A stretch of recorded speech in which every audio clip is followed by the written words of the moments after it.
WhiskyJason here, whiskey from the viewpoint of an American over here in Germany, reviewing rare and exotic whiskeys. Today I have a Springbank bottle, 10-year-old Amontillado cask matured single malt Scotch whiskey, 55%. This is the third bottling in the Sherry Wood series, which I did not even know it was part of. Now, I am a Springbank Society member. I actually visited the distillery 2022. During lockdown 2021, I signed up to become a member because I wanted to visit the distillery, and there's certain benefits you have then. And I just did it because I was going to visit the distillery and thought, hey, why not? Just sign up. Later, I found out that they open up certain windows where you can sign up, and they have most of the time a pause on membership acceptance. So I just got in the right time in the right place. And so I've been a society member now for a few years, and they do ballots when they have limited editions, 9,900 bottles. I don't know if that's limited or not, but I guess for the world it is. I have a limited edition, so they'll just put it up on ballot.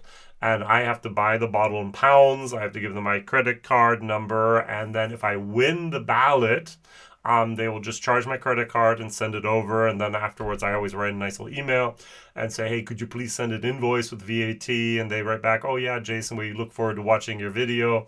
And very great, nice people at the distillery. Now, I must admit that the distillery character of Springbank, it's always a little peated. Even the Hazelburn is a tiny little bit peated, even though it's unpeated.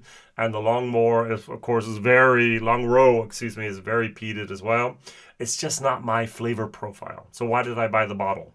Well, I bought the bottle because there's a whole lot of people over here in Germany that are my super fans. Super fans are people who actually support me by Patreon or my YouTube channel in German.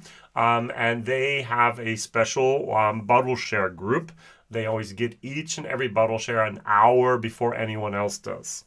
They have update video. They have a couple other little perks and privileges I give them as well. If I get free stuff, they get it first and so on. These are my super fans. These are the people I take care of, all right? And so I did the entire bottle share just with the super fans, and that's great.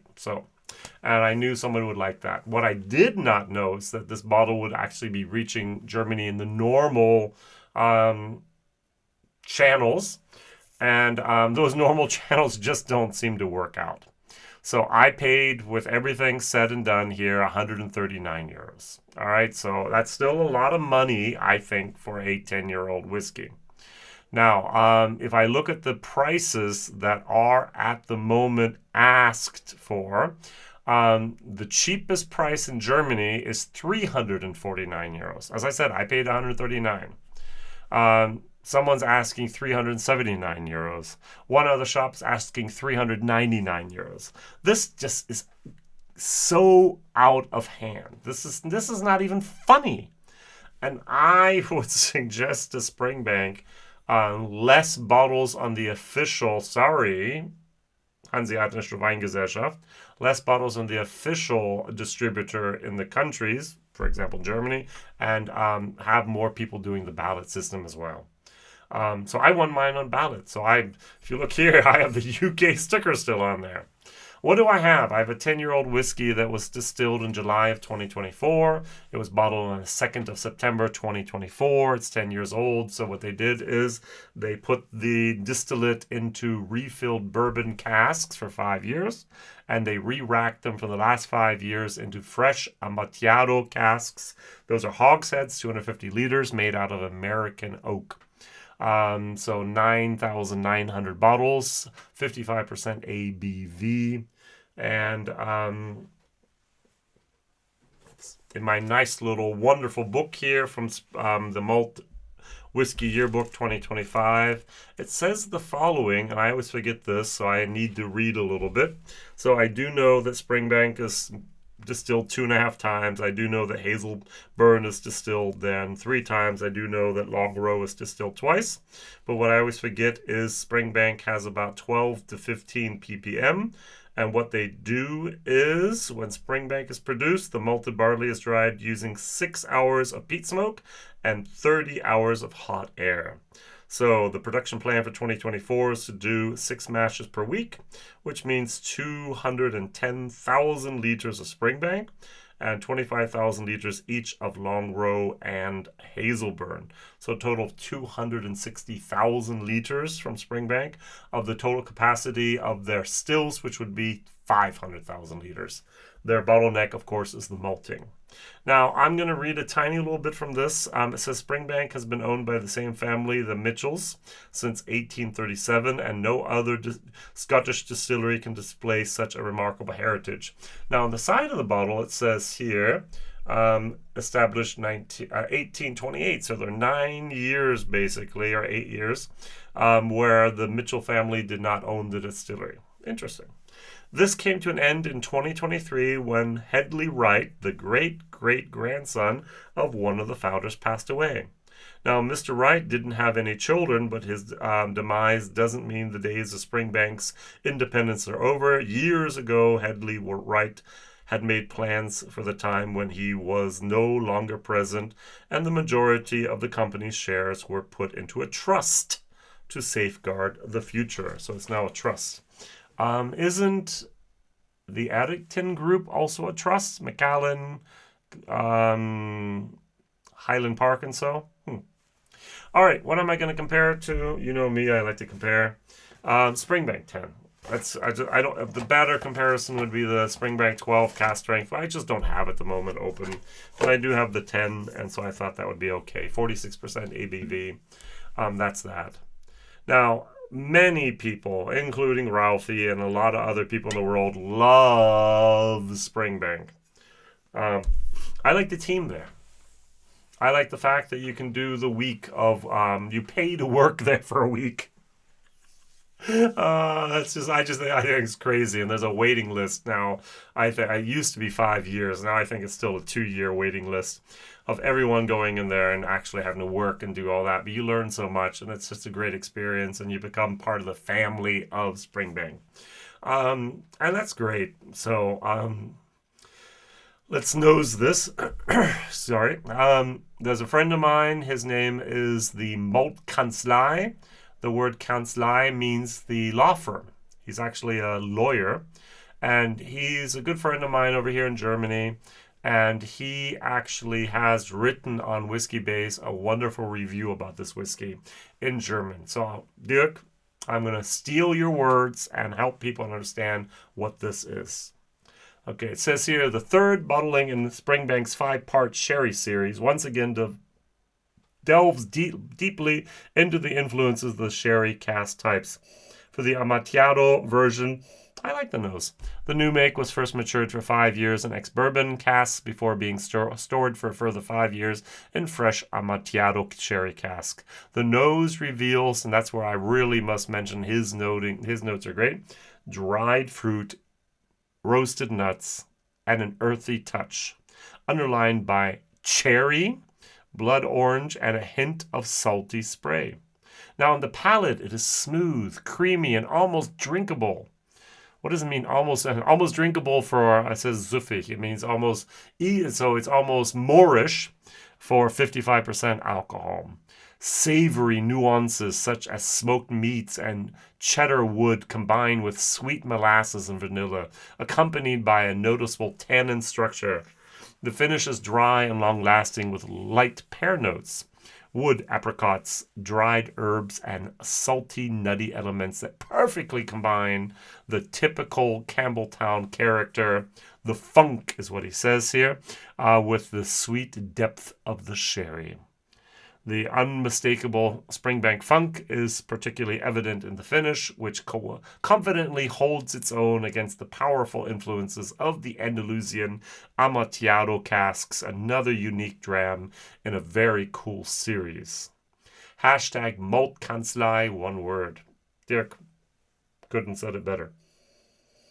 Now the nose is sweet, and yet there's that typical Springbank peat here. I forgot. So, can someone please tell me, where does Springbank get their peat from? Is it Campbelltown peat? I know they have dry peat and they have wet peat that they use. But I forgot. I mean, I was there. I asked back then. Is it local? I think it is. Help me, please. We have Springbank experts out there because it's so typical for Springbank that knows. Even here I get more of the sherry and the elements here. The Amontillado really comes through. I mean, that's natural color here, yeah. And the Amontillado hogsheads, what they used, were made of American oak. So 55%. It's a little bit hot. A tad bit hot. It's only 10 years old, so except for that, this is very, very nice. Cheers.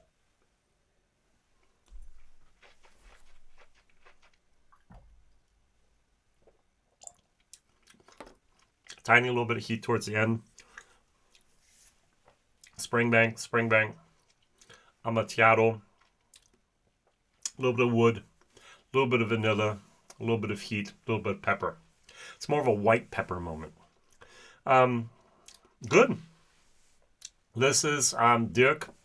The Malt Kanzlei gave it 88 points. I'm going to give it a C+, and I'm not a peat head. I do not gravitate towards Springbank ever. Now, all my friends, most of my friends love it. And so when they're drinking it, I'll drink it with them. But it's not something that I really, really must say, oh, yeah, great, more Springbank. I have the opinion I will gladly not drink it so other people have more to drink. Now, this entire bottle has been shared. All right, I will not drink this. It's open. You see it.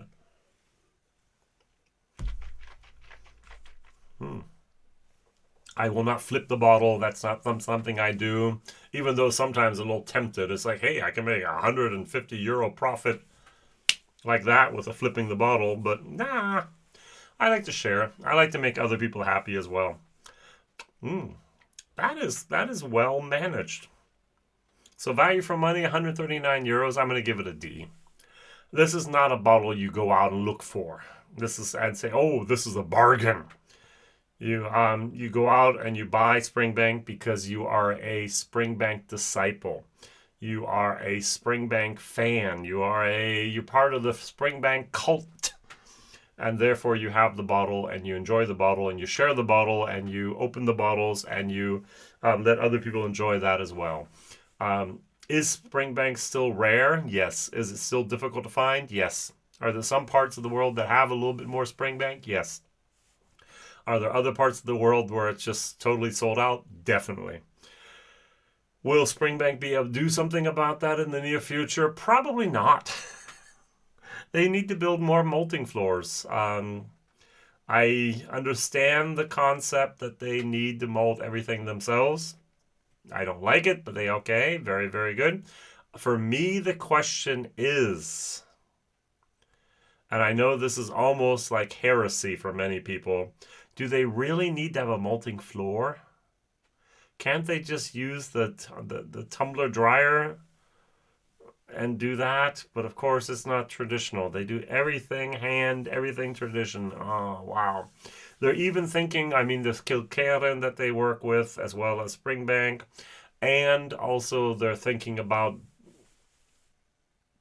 building a third distillery. Why don't you just build more malting floors? Malting floors is your bottleneck. Build more malting floors, please, Springbank. All right, thank you very much for watching, liking, subscribing. Question of the day is, what is your favorite whiskey with Amontillado? I have an independent bottle over here. We had the Glenmorangie. We had the Glenrothes. I also had what was it? It was actually a independently bottled Tollwood. Was that a Glenfiddich that actually had a Amontillado cask? So there's Glen Scotia, 12-year-old seasonal edition, 2022, was Amontillado cask strength with 53.3%. That was interesting.